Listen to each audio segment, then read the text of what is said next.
তেলে ভাজা গোল পাউরুটি বা বান সকাল বিকালের নাস্তায় অথবা বাচ্চার টিফিনের জন্য কিন্তু দারুণ হতে পারে। চাইলে আমার রেসিপিটা ফলো করে বানিয়ে নিতে পারেন। আসসালামু আলাইকুম, সবাইকে স্বাগতম আমার নতুন একটি রেসিপি দেখার জন্য। আজ আমি শেয়ার করছি তেলে ভাজা বান পাউরুটি। এটা কিন্তু অসম্ভব মজার আর নরম তুলতুলে, খুবই সফট। চাইলে আমার রেসিপিটা ফলো করে অবশ্যই বানিয়ে নেবেন। আর রেসিপিটা ভালো লাগলে পেজটি ফলো দিয়ে লাইক কমেন্টস আর শেয়ার করবেন। তো এই বান পাউরুটি তৈরি করার জন্য প্রথমত একটা ডো তৈরি করে নিতে হবে। তার জন্য আমি একটা বাটিতে 1 টেবিল চামচ গুঁড়া দুধ, 1 টেবিল চামচ চিনি এবং খুবই সামান্য পরিমাণ লবণ নিয়েছি, 1 টেবিল চামচ ইস্ট নিয়েছি, এখানে হাফ কাপ পরিমাণ কুসুম গরম পানি নিয়েছি। তারপর আমি পানির সাথে ইস্টটা খুব ভালোভাবে এভাবে মিশিয়ে নিচ্ছি। আর এটা আমি মিশিয়ে 2 মিনিটের জন্য রেখে দিব। এইভাবে 2 মিনিট ইস্ট রেখে দিলে ইস্টটা কিন্তু অ্যাক্টিভ হয়ে যাবে।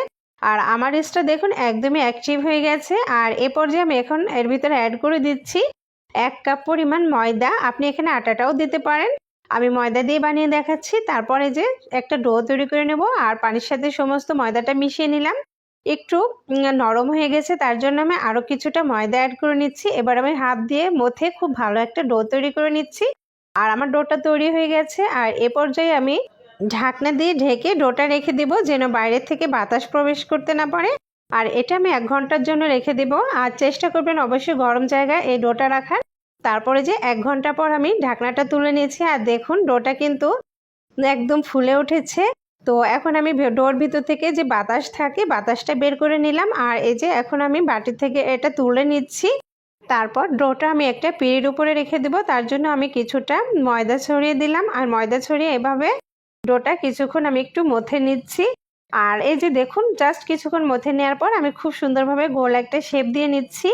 তারপর পিঁড়ির উপরে রেখে আমি এভাবে ছোট ছোট করে কেটে নিচ্ছি। আপনি চাইলে কিন্তু এটা হাত দিয়েও গোল গোল করে নিতে পারেন।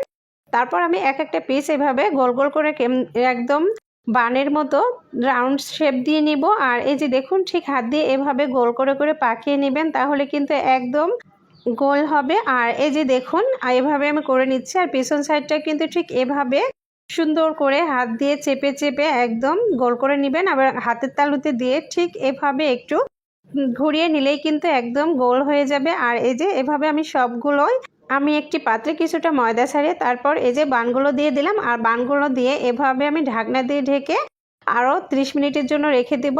আর 30 মিনিট পর ঢাকনাটা তুলে নিচ্ছি। আর বানগুলো একদমই ফুলে গেছে, ফুলে ডাবল হয়ে গেছে। এ পর্যায়ে আমি এগুলো ভেজে নিচ্ছি। তবে এ পর্যায়ে কিন্তু তেলটা একদমই হালকা গরম করে তারপর বানগুলো এভাবে দিয়ে একদম লো আছে বানগুলো ভেজে নেবেন, তাহলে একদম পারফেক্ট হবে। একটু সময় ধরে মিডিয়াম টু লো আছে রেখে বানগুলো ভাজবেন। আর এভাবে একটু নেড়েচেড়ে দিবেন যেন পুরোটাই ভাজা হয়ে যায়, সুন্দর একটা কালার এসে যায়। মাশাআল্লাহ আমার বানগুলো কিন্তু অসম্ভব সুন্দর হয়েছে, খুবই সুন্দর একটা কালার এসে গেছে।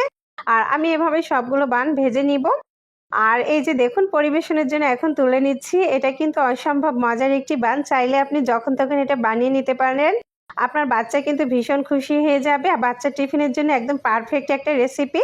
আর রেসিপিটা ভালো লাগলে পেজটি ফলো দিয়ে লাইক কমেন্টস আর শেয়ার করবেন। সবাই ভালো থাকবেন, সুস্থ থাকবেন। আজকের মতো এখানে বিদায় নিচ্ছি। আল্লাহ হাফেজ।